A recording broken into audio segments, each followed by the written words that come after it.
श्रीमद् भगवत गीता अध्याय नंबर 4 के श्लोक नंबर 32 में 32 में कहा है कि अर्जुन, मैंने अभी आपको अध्याय नंबर 4 के श्लोक नंबर 25 से लेकर 30 तक जिन साधकों और साधनाओं की जानकारी दी है,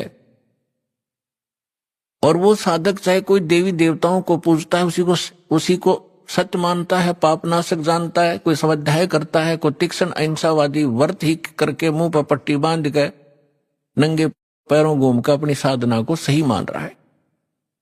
चौथे अध्याय के 32वें श्लोक में कहा है कि इन यज्ञों माने धार्मिक अनुष्ठानों की जानकारी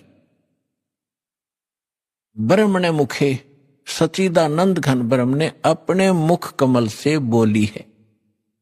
पुण्यात्माओं, दास ने एक शब्द बोला था, गुरु बिन काहुन पाया ज्ञान, जो थो था बुस छेड़े मूड किसाना, गुरु बिन वेद पढ़े जो प्राणी, समझन सार रहे अज्ञानी। श्रीमद् भगवत गीता चारों वेदों का निष्कर्ष है।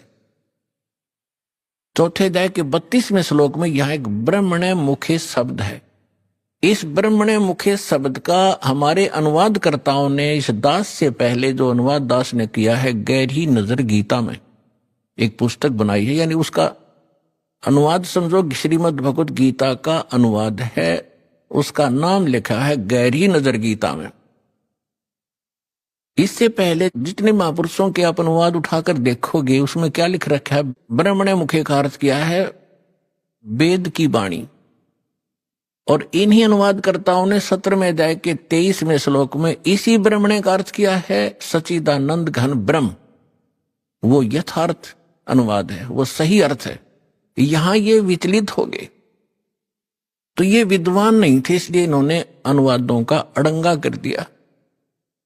अपनी ओछी सोच से अर्थ भी अनर्थ कर दिए। ब्रह्म का अर्थ भगवान होता है, तो ब्रह्म का अर्थ कोई वेद करता है तो महामूर्ख है। वेद एक संविधान है, भगवान की जानकारी देता है, उसके नियम